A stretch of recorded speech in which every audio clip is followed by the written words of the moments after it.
ছাত্র জনতার অভ্যুত্থানে ক্ষমতাচ্যুত শেখ হাসিনার ভাগ্নি এবং যুক্তরাজ্যের লেবার পার্টির সংসদ সদস্য টিউলিপ রিজওয়ানা সিদ্দিক সম্প্রতি আলোচনার কেন্দ্রবিন্দুতে।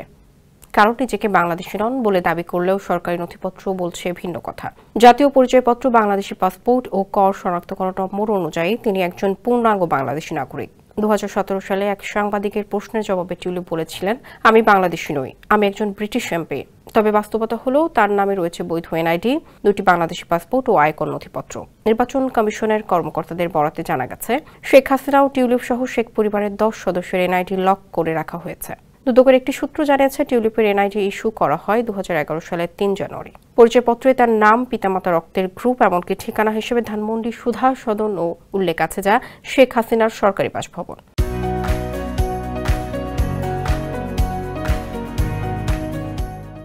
তথ্য অনুযায়ী তিনি ঢাকার একজন ভোটারও। সর্বশেষ হালনাগাদ তালিকায় তার ভোটার অন্তর্ভুক্ত করা হয়েছে। এছাড়া তার নামে বাংলাদেশি পাসপোর্টের অস্তিত্বও পাওয়া গেছে। প্রথম পাসপোর্ট ইস্যু হয় 2001 সালের 17 সেপ্টেম্বর। এতে জন্মস্থান এবং পাসপোর্ট ইস্যুর স্থান হিসেবে লন্ডন, ইউকে উল্লেখ করা হয়। এখন প্রশ্ন উঠছে, বিদেশি পরিচয় রাজনীতি করলেও বাংলাদেশি নাগরিক হিসেবে সুবিধাভোগ কেন? নিজের পরিচয় নিয়ে টিউলিপের এই দ্বৈত অবস্থান রাজনৈতিক ও আইনি জটিলতার ইঙ্গিত দিচ্ছে বলেই মনে করছেন বিশ্লেষকরা।